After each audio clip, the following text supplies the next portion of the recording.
iso asia tapahtui vuonna 1972 Suomen osalta ja mun osalta. Mä olin siihen asti sellaisessa uskomuksessa, että jos ihmisellä on ongelma, niin sitä pitää aina kysyä ja selvittää, että mistä se ongelma johtuu. Ja sitten mä tapasin John Frickmanin, tohtori Frickmanin Kaliforniasta, ja he olivat löytäneet tämmöisen uuden mallin, jota he kutsuivat siellä lyhytterapiaksi. Ja siinä painopiste on aina siinä, mitä ihmiset tekee suhteessa ongelmaan. No jos me otetaan tämä lastensuojeluun ja lastensuojelun ammattilaisten suhteen, niin se on tietysti vähän hankala asia ruveta tutkimaan ja katsoa ja ajattelemaan sillä lailla, että miten me tehdään suhteessa sellaisiin perheisiin, isä, joka on väkivaltainen tai käyttää päihteitä tai lapset, joiden koulut ei suju tai asosiaaliset nuoret.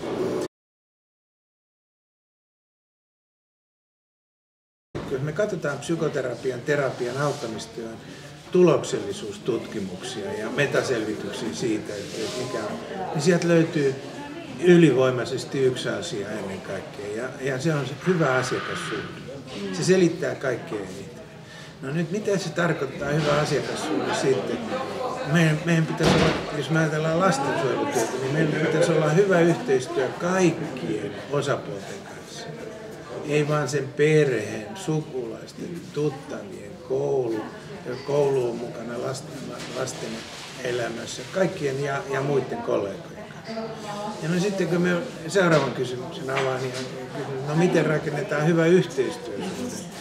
Niin siinä kaikkein tärkein asia tämän ratkaisukeskeisen ajattelun osalta on se, että me ei keskustella ihmisten kanssa ongelmista, me tehdään niistä muutostavoitteita. Ja mitä se tarkoittaa, tämä hyvä yhteistyön rakentaminen? Kahta asiaa ennen kaikkea. Ensimmäinen asia on se, että ollaanko me yksimielisiä tavoitteista. Esimerkiksi väkivaltainen isä, jos me puhutaan lähisuhdeväkivallasta, niin hän ei tule mielellään keskustelemaan siitä, miksi hän hakkaa, miksi hän lyö. Mutta jos mä teen siitä muutostoiveen ja tavoitteen, niin se tarkoittaisi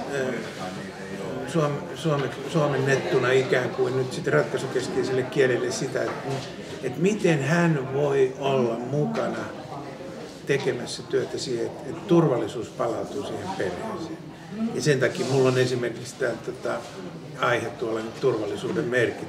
Ja toinen asia, joka vaikuttaa yhteistyöhön ja pätee erityisesti lastensuojeluun, se on niin kompleksinen se tilanne on tämä, että meillä pitäisi olla yksimielisyys keinoista, siitä tavasta, millä me mennään. Et ehkä tämä nyt sitten, ja sitten ehkä, jos ajattelee sitten niitä nuoria tai perheitä, joissa tulee sijoitustarve niin muuta, niin nämä vanhat perheterapian tai perhekeskeisen työn periaatteet pätee, että meidän pitäisi aina olla yhteistyössä biologisten vanhempien kanssa. Ensinnäkin se on diagnostisesti sellainen asia.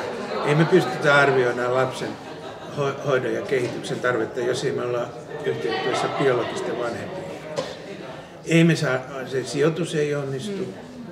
Kolmanneksi ne lapset, joiden biologiset vanhemmat on yhteistyössä laitoksen tai sijaisvanhempien kanssa, ne pärjää paremmin.